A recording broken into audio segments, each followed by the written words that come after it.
Alright, hello dear ladies and gents, Hassan al-Badri is with you, an atheist, a naturalist, etc, etc.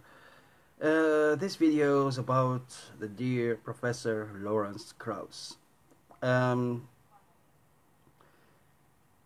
Recently he has been let go, let's say, in a in a nice manner from his research department in Arizona State University, ASU, and unfortunately the public, the media, depicted only one side from the whole issue. So today I'm trying to depict the other side, which is Lawrence Krauss' side. I'm not saying he's innocent nor he's guilty. I'm taking a neutral part here, but I'm trying to show you guys, fine ladies and gents, that sometimes you need to listen to both sides, not only the victim. Maybe you should also listen to the perpetrator. Maybe he's innocent. Maybe the victim was talking nonsense.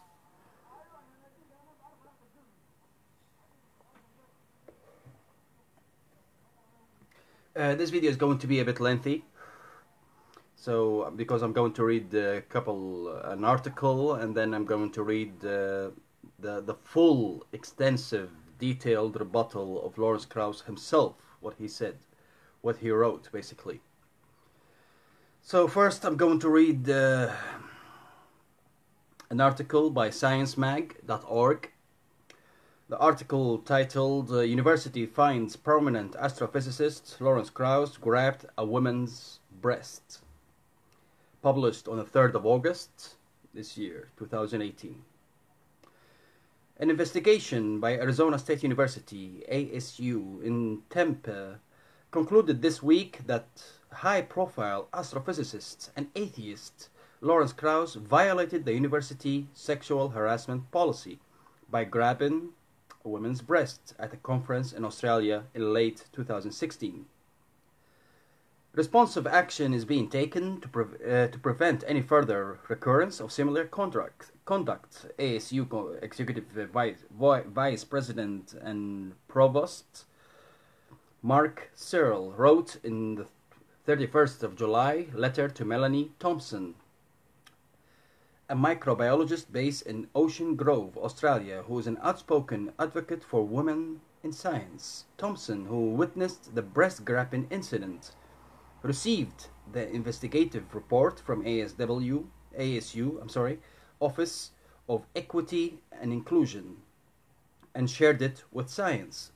In response to an email asking what specific actions the university is taking, an ASU spokesman wrote, Professor Lawrence Krauss is no longer director of Arizona State University Origins Project, a research unit at ASU. Krauss remains on administrative leave from the university. It is a policy of the university not to comment on ongoing personal matters. Krauss, who is traveling in Iceland, could not immediately be reached for a comment.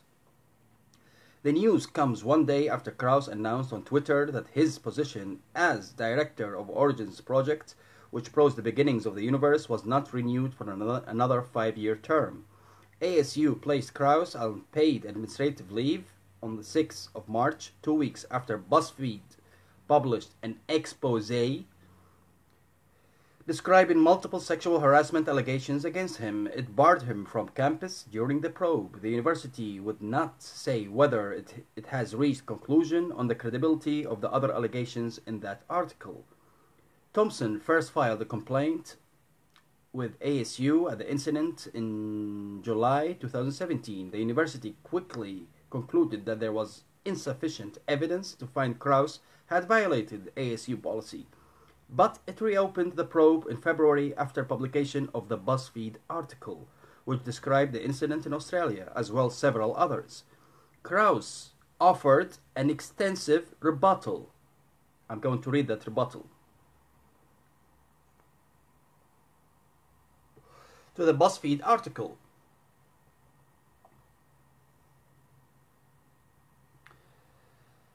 They should have believed me first time, Thompson says. It's ridiculous the amount of effort to have to go through to stop universities from just dismissing these cases. I have been traumatized by the process and I wasn't even a victim. This sentence is full of appeal to emotion fallacy. Anyway, the incident took place in a gala reception during annual Australian Skeptics Convention in Melbourne in November 2016, where a woman asked to take a selfie with Krauss. Krauss is a prominent member of the skeptic movement with disputes the existence of God or supernatural powers. The investigators interviewed 2 eyewitnesses and 2 other witnesses who did not see the incident but were at the reception, and spoke with the unnamed woman the same evening, soon after it occurred.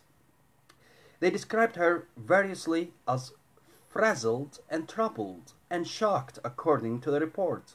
One eyewitness to the selfie said the woman reacted with a shock and physically moved away from Krauss.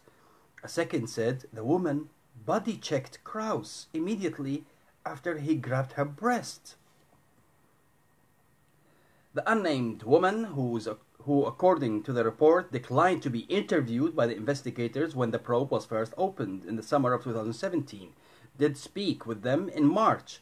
She told them that she did not feel victimized, felt it was clumsy interpersonal interaction, and thought she had handled it in the moment. Telling Krauss directly that his behavior was not okay, according to the report. She also stated to the OEI investigator that the incident did not merit the man losing his career.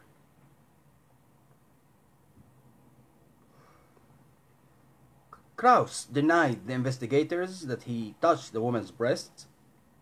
Thompson provided the investigators with a selfie photo with the woman's face redacted. According to the report, it shows his hand and arm coming up right to her over her right shoulder, and his hand in the mid-air. Krauss told the investigators he was either raising his hand to protect his eyes from the camera flash or reaching to steady the woman, who perhaps had lost her balance, he suggested. Investigators found the woman and the 4 witnesses more credible, based on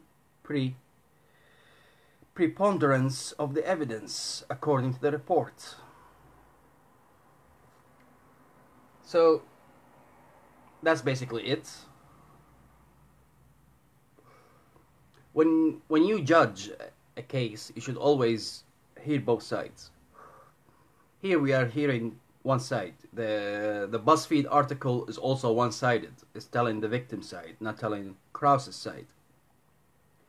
I'm going to read Krauss' rebuttal. Extensive rebuttal, basically. It's 9 pages.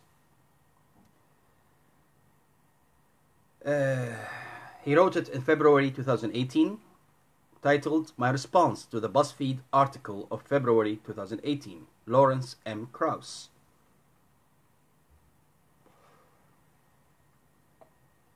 Excuse me.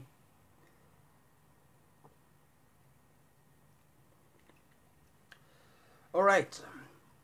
On February 22nd, reporters from BuzzFeed published a libelous story defaming me, specifically and by association the skeptical and atheist community in general. To those friends, colleagues, and others who have written me kind notes of support, I want to thank you sincerely. To those who have expressed anger, I understand the disappointment you may have experienced upon reading the story. It has been very hard to remain silent thus far, as my integrity and the integrity of academics, of the academic and skeptical community, which I care about deeply, have been impugned.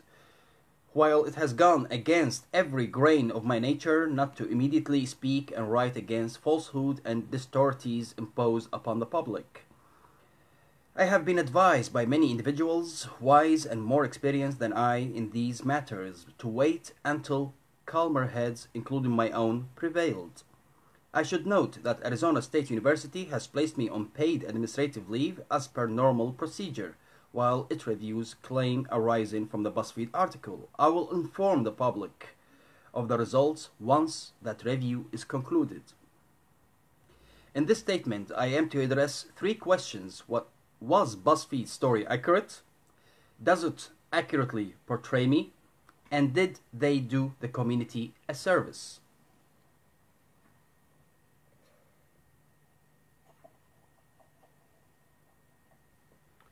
Smoking is bad for you. So, the first question, was BuzzFeed accurate? Developing the narrative. For over 6 months, reporters from BuzzFeed confronted me and others with one false allegation after another, including previously discredited internet fabrications. By December 2017, the reporters announced to me, ASU, and perhaps others, that they were publishing a story the next day. At that stage, their narrative contained false claims and misrepresented information ASU has already provided to the reporters after they received counter evidence to those specific claims. A reporter stated that they would not be publishing a piece at that time. In January, after they confronted my executive assistant at the workplace with the new false allegations, nearly driving her to tears, it became clear that the broader narrative was being constructed with a cavalier disregard for evidence. Through their subsequent queries, the reporters demonstrated that they were interested in portraying me as an example to impugn the skeptical and atheist communities as male-dominated, sexist, harassing, and xenophobic. I was asked to comment on these issues. Why was I or others I associated with Islamophobic? How could I have the temerity to suggest that the movement was becoming more diverse? What did I think about the claims of female skeptics that they were constantly verbally harassed at a meeting or in print, if not worse? In mid-February, they circulated a new allegation they claimed were from anonymous former employees that impugned the Origin project that I led at ASU. Complaints that had never been replied to me, the employees, supervisors, nor the university during the decade-long history of the project. I finally contacted an attorney who wrote a cease and desist letter to BuzzFeed on February 21st regarding their defamatory efforts. The next day, the BuzzFeed story appeared. In it, the reporters ignored counter-evidence, distorted the facts, and made absurd claims about me. Ignoring counter-evidence. The photo request in Melbourne. Alright, so here we're going to talk about the photo in Melbourne, the touch and breast photo.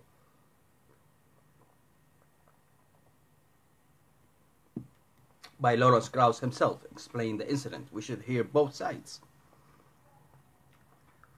As BuzzFeed reported, a complaint was submitted to 3 universities by someone claiming to have witnessed me touch the breast of an unidentified woman during the taking of a selfie photograph. The photograph itself did not show this, and the woman in the photograph was not submitted a complaint. The lady did not submit a complaint. Each university considered it independently, and each university concluded the claim was unsubstantiated in response to BuzzFeed's request for more information. ASU refused on the basis that to do would further spread the defamatory statements. BuzzFeed was also provided with the findings of an Australian National University report dismissing the claim, which clearly revealed multiple inconsistencies in the emergent story of the claimant. Rather than reporting honestly on the doubts arising from these investigations about the validity of the allegations, the reporters instead focused their reporting on the words I used to try to bring those doubts to their attention. The Perimeter Institute. A reporter from BuzzFeed informed me in February of an anonymous claim stating that I was forcibly removed from the Perimeter Institute in Canada. Immediately following a sexual harassment complaint made at an event in 2009, and immediately banned from returning. I informed the reporter that each of these 3 claims was not true. I was not forcibly removed, I was not accused of sexual harassment, and I was not banned. The reporter then informed me that BuzzFeed was planning to publish information from the official at the Parameter Institute, who they stated was willing to go on record with the same 3 allegations. At that stage, I provided him with a copy of a March 2011 email to me from the director of the institute saying it was nice to have you at Parameter Institute for the QTC festival, and I do hope that you will be able to visit again soon. Rather than recognize that as a source who had been willing to go on record with false information was likely not credible, BuzzFeed chose to publish a revised claim from the same source about my being banned from the institute. Not surprisingly, that information is also, as I have been told, false. My actual experience went as follows. I had been informed by a Parameter official a complaint from an unnamed staff member several days after the QTC event in 2009. It involved what was described to me at the time as inappropriate communication, and I was informed that I should not have any further communication with the employee, and the matter was closed at that time. I sought clarification about the basis of the complaint. Sorry, let me scroll down. Who I should avoid, but was not provided with further details. For all I knew then and now, I may have offended someone's religious sensibilities. Several years later, after numerous interactions and invites from colleagues at the Parameter, an outreach coordinator for a Parameter asked me to give another public lecture there. Following that, the final details for the event were being planned. I received a word from the individual indicating that he had heard about the complaint from a staff member that was rescinding the invitation to give the public talk. A few months later, I met with the Parameter director and expressed my concerns. Given that my understanding was that the matter was closed in 2009, I told him that if this was not the case, some official action would need to be taken to resolve the matter. He said he would look into it and determine if any action was required. Following that, I received no more correspondence from Parameter on this issue. Although in the interim, I have received numerous invitations from colleagues to attend scientific meetings there. In response to the BuzzFeed story, I have requested the Parameter to clarify the situation. Center for Inquiry Cruise. BuzzFeed reported that my wife and I gave unwanted sexual attention to a guest on a CFI cruise in 2011. Recently, I became aware that A staff member at the CFI had heard a rumor sometime after the cruise. B, a passenger was approached 2 years later for confirmation that she had received unwanted attention. And C, at the time she indicated she did not want to press the issue. This reduces it to a situation where there is an impasse of 2 different stories. That of my wife and I, who both maintain it did not happen, and that of an unidentified woman who is rumored to have told someone else about it in 2011, and then expressed no interest in complaining when offered the opportunity in 2013. BuzzFeed also would have known that CFI staff member, who was most likely to have received the initial report, had the intimate relationship with the source mentioned elsewhere in their story, who is highly critical of CFI. Me and the skeptical community, reporters failed to reveal that obvious motivation for slander, or rather defamation. American Atheist Convention in Iowa. BuzzFeed included numerous quotes from an unnamed source who claimed I touched her leg at a bar during this convention. What the reporters chose to omit from the story were any of the specific quotes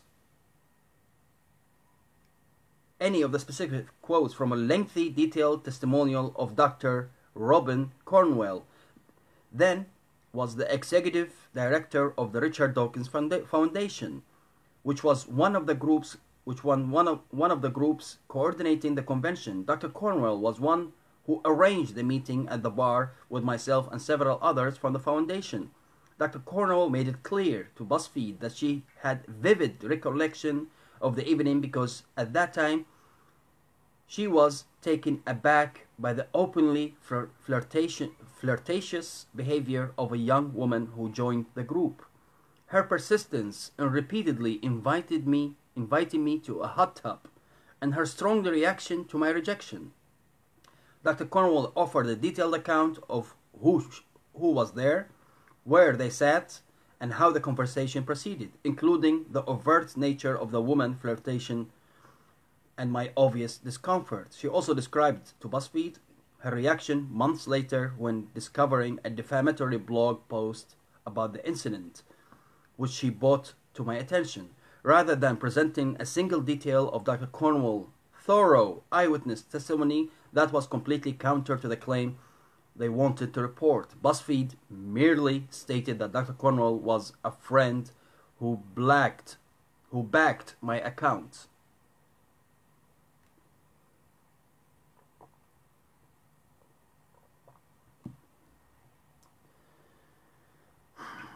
Case Western Reserve University.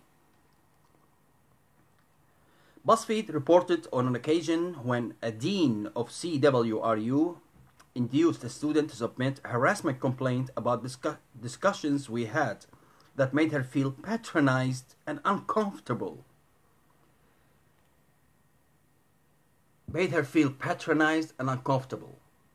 Let's see what those complaints were. Since BuzzFeed also claims to have seen correspondence between the student and the administrations, the reporters would have been aware that while the university wrote that the behavior alleged by the student could constitute a violation of the university's sexual harassment policy, following discussions with the student and myself, I, and the university agreed an informal resolution of the complaint. The information I provided CWRU and BuzzFeed, including the following. I was surprised by the complaint because the student and I had many discussions about science communication in a variety of contexts. I had asked her on one occasion, I believe it was when she requested to accompany me to a BBC radio interview I was taken off campus, about whether it was difficult being the only woman in her physics classes and whether she was harassed at all. I meant it out of concern, as a former chair of the department, but apparently it was not taken that way.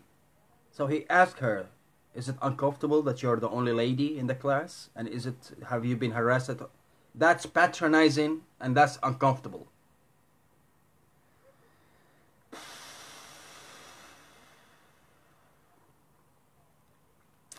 Also, one time she was interviewing me in the office and apparently I closed the door, which would not have been unusual since my office opened onto a coffee lounge for my research group and it was often noisy.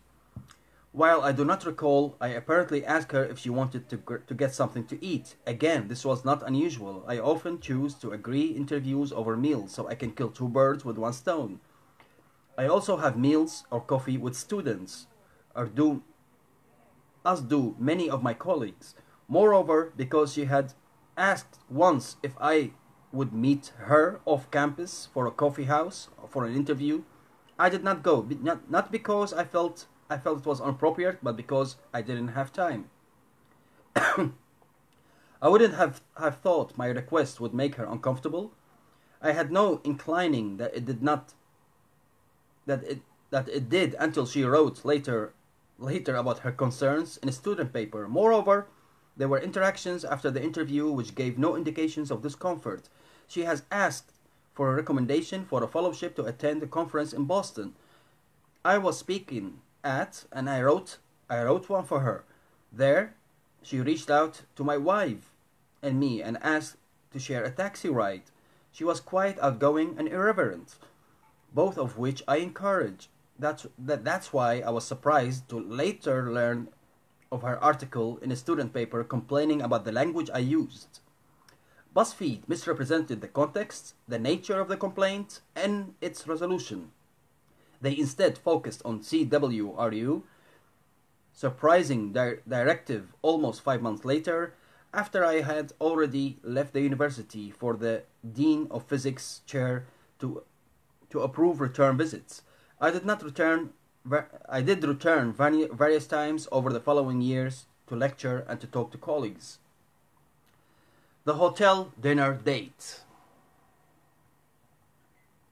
BuzzFeed alleged dinner date at a hotel in 2006, including non-consensual physical encounter with Miss Hensley.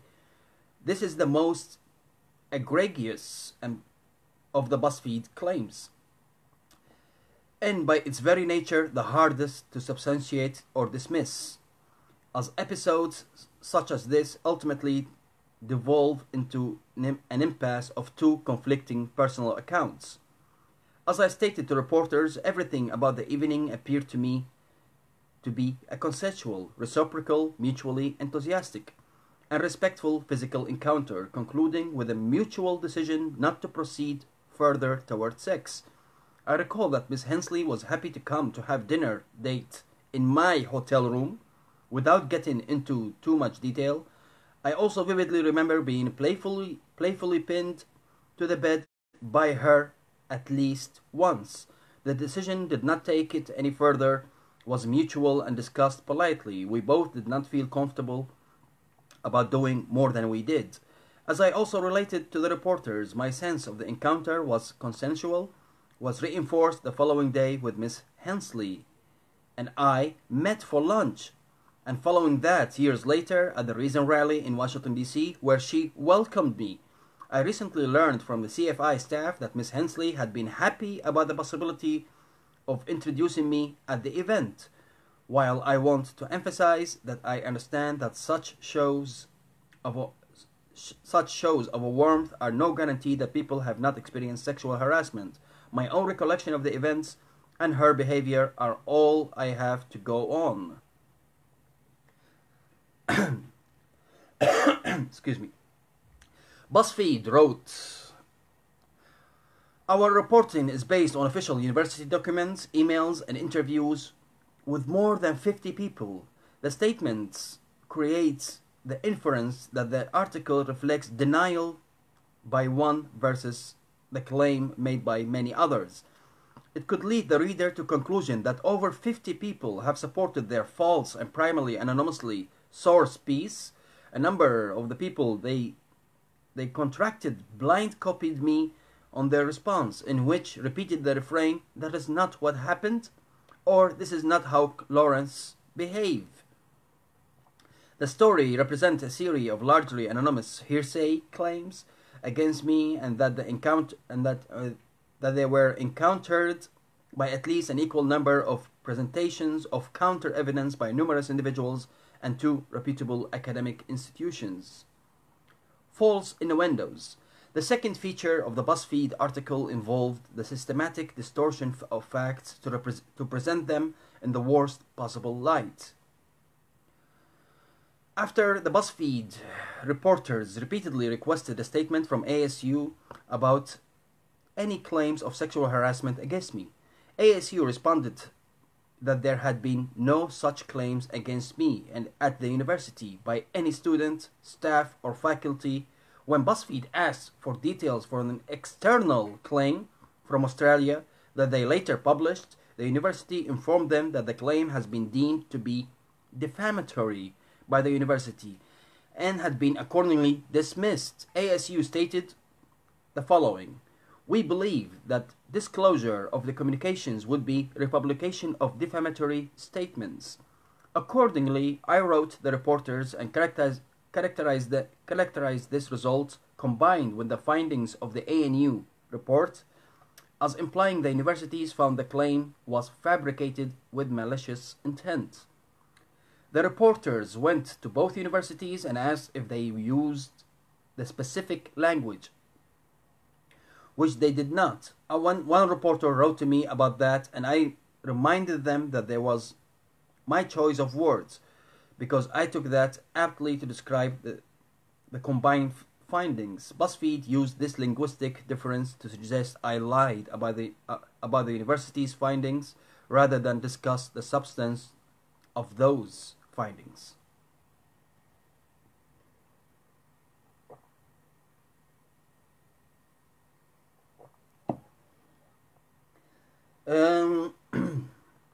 BuzzFeed article giving the impression that I left CWRU after the complaint and sought refuge at ASU. I did seek refuge of a sort at ASU, but because I viewed it as a much more exciting place to work, with more opportunities for exciting new programs. I had already accepted the ASU offer by the time I heard about the complaint at CWRU, and I had already moved to ASU when I got the letter verifying it was being handled informally and the issue was closed. Moreover, after I announced my plans to move to ASU, the very dean at CWRU, who had encouraged the young woman to turn her student newspaper piece into a complaint, nevertheless made me a very attractive counteroffer to stay at CWRU after I turned it down.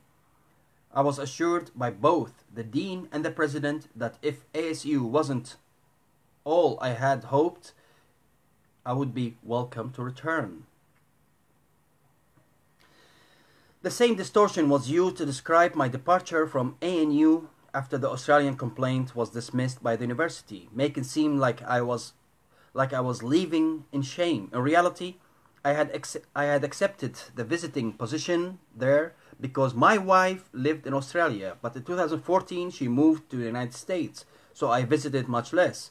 While the term of the visiting position was set to expire at the end of December last year, I had been planning to terminate it in the fall, because by that time I hadn't visited in about a year. But once complaint was lodged, I didn't want to terminate the appointment while the investigation and of the complaint was ongoing. Afterwards, the dean asked me to stay until the end of my term, but I felt that unless I could be a regular visitor, it didn't make sense to simply keep honorific title I wasn't using. Here we come to the absurd claims. 3 false allegations made the reporters in the BuzzFeed story that don't focus on specific complainants are particularly disturbing to me, not because they are the most shocking or salacious, but because they are so deeply out of line with the way I think, write, and behave in general. So anyone who knows me or has watched me can attest. First, they alleged that I stated that maternity leave for women is unfair. I grew up in Canada and also lived in Australia with my wife. Both countries provided sensible maternity leave policies that vastly exceed the unfair policies that are prevalent in the United States. My executive assistant, who has gone on maternity leave twice while in my employ, can attest that. I was shocked when I found that she is provided only 6 weeks paid leave. In progressive countries, paid maternity or paternity leave is provided for far longer. I have often spoken about the need for more, not less, support for health and human services for women and men. In this regard, in the U.S., it is despicable and gross mischaracterization of my strongly held and widely espoused views for the reporters at BuzzFeed to suggest otherwise. I have mentioned my executive assistant called me one day on the verge of tears after one of the BuzzFeed reporters called her at work, claiming that a vague someone had said that I did not support her maternity leave in 2013, nor the practice of breast pumping in the office. My assistant informed them that was untrue and that she had taken subsequent maternity leave. The reporter pressed her about the allegations that many women had claimed that I was a harasser. She responded that in the 9 years she had worked as closely with me as anyone, she had never observed or had been aware of any behavior akin to the behavior they described. Second, BuzzFeed claimed that my statement suggesting the skeptical movement is becoming more diverse. and that it is good time to be a woman in science, somehow reflected a reality colored by misogynistic and sexist glasses. Yet, anyone who attends skeptics conferences will have noticed that the program and speakers have become far more diverse. A development I have vocally supported, and throughout my career I have watched and participated in efforts to increase diversity in the community of physicists. When I was chair of physics, we not only hired the first two women faculty in the physics department, we also matriculated what was probably the first all-female entering graduate physics class. In fact, it is good time to be a woman in science, and I have pointed this out frequently when I lectured precisely because I believe this helped encourage young women to hear it and to consider a career in science. Claiming that the whole discipline is anti-woman merely serves to perpetuate the past and defeats the purpose of those who claim that they are trying to help. Third, to return once more to the claim about the event in Australia, this strikes the heart of who I am and who I try to be with the members of the public. People who came up to me asking for selfies or autographs are vulnerable. I am particularly sensitive to that. They are often shy, sometimes shaking, sometimes crying. I go out of my way to make them feel welcome and respected at a time when they could otherwise easily feel humiliated. I believe my friends and colleagues who have witnessed this and any of the thousands of people who have taken such selfies can attest to how strongly I work to make people feel comfortable and at ease and otherwise and at an otherwise awkward moment.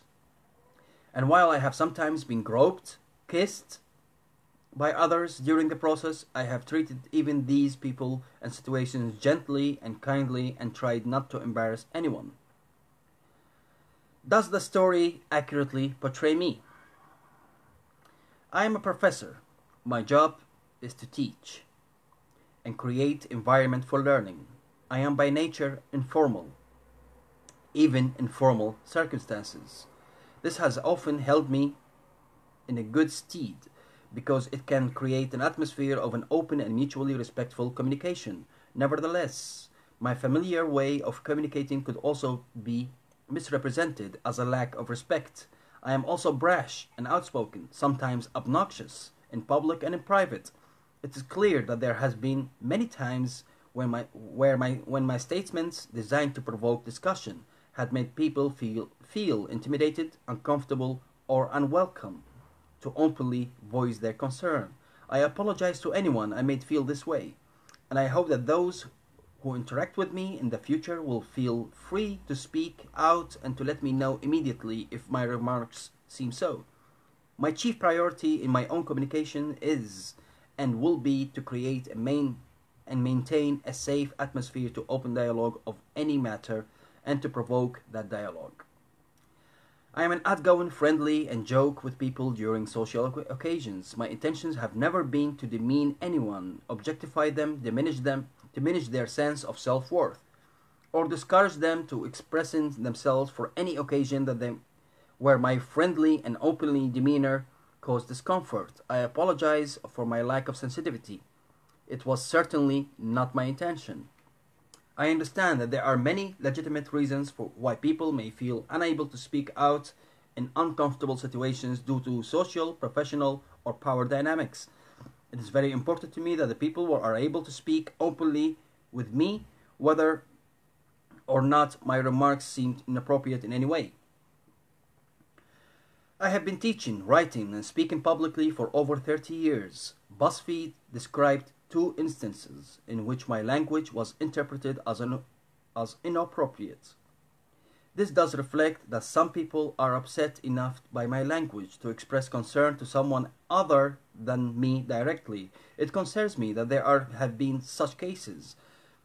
I have tried to create an atmosphere around me where people are treated as equals and where transparent discussions can take place. These two cases show that this has not always been the case. I deeply regret this. I will put more conscious effort to appropriately expressing myself and more accurately gauging and responding to the reactions and sensitivities of others. Did BuzzFeed do the community a service?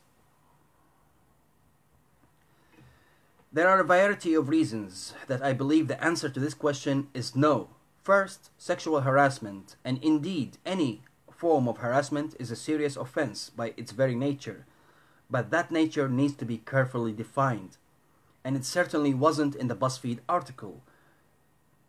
By blasé conflation of harassment with, say, a proposition, independent of whether or not it actually occurred, BuzzFeed is promoting an atmosphere of accusation and victimhood that in the present time does this disservice to everyone, and in particular to the victims of sexual harassment or assault. Next, turning to communication issues, where at times I have undoubtedly been clumsy or not tactful in my own attempts. We need to encourage an atmosphere of honest and reciprocal dialogue between men and women, not discourage it. Of course, no topic is worth making people feel uncomfortable enough that they cannot voice their concerns, but honest and respectful conversations is a two-way street, with individuals being free to respond to each other if they are offended or uncomfortable. I realize it is important that I try to be more sensitive to the feelings of others, and to the current movement makes clear that my sensitivity, like many others, can be improved. There are nevertheless a host of situations where people are not free to speak up, either because of an employer-employee or teacher-student power relationships, or due to the perception of physical threats. On the other hand, an atmosphere that one individual may assume an open and safe at the same time be viewed as intimidating by another. These are different sorts of problems we need to work together to solve in different ways. The latter instance provide an opportunity for encouraging reciprocal dialogue in real time, based on the recognition that doing so is a service for both parties. Otherwise, the opportunities to potentially diffuse discomfort for one and improve sensibilities for another is lost. The conclusions. Has my language or demeanor sometimes made others feel uncomfortable? Clearly, yes. And for that, I sincerely apologize. Nevertheless, the BuzzFeed article effectively paints a false picture of me and my relationship with others through a mosaic constructed largely out of anonymous hearsay and a web often vague innuendo. Moreover, it is hard to accept that any journalist would send letter to their target employers and professional relationships where instead of asking what are the facts, they ask instead how could so many others claim be wrong, after alleging a plethora of unspecified crimes of sexual harassment. In the current climate, I recognize it is virtually impossible to undo the impact of allegations, true or false, once they have been made public.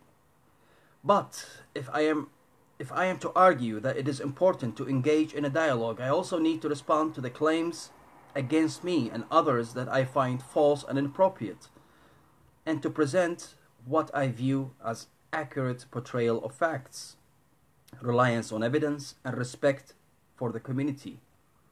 My prime purpose on this lengthy statement has been to present the facts as I understood them, and explain why allegations presented by the reporters at BuzzFeed are not credible and do not accurately convey me or my interactions with others. I do not know to what extent my professional efforts will be permanently damaged by this experience, especially in the light of current climate of suspicion and distrust. I am particularly saddened to think that people I might have once inspired and helped may now feel betrayed or jaded. and that others who have might one day be inspired by my contributors may no longer be open to such possibility. But I am not going to let a libelous article stop me from trying to continue my work and to maximize my positive impact. I will continue to try to defend science and reason against attacks emanating from those with any ideological or religious agenda. I will continue to try to reach out to young people and old alike to help excite them about the universe and to encourage them to think critically about it. I will continue to try to interact more effectively with others, regardless of their age, gender, professional stature, with warmth and mutual respect. I am sorry to those who felt betrayed by what they read at the BuzzFeed article, but I also urge you to think critically about the content of the article, the context in which it was written, the manner in which it was written, and the evidence that was not presented, and the agenda that appeared to drive those who wrote it. That's all. Reading this side from Lawrence Krauss, I would say, with all due respect, BuzzFeed, fuck you. That's all I can say. And we should get to the bottom of this. I am not saying Lawrence is innocent nor guilty.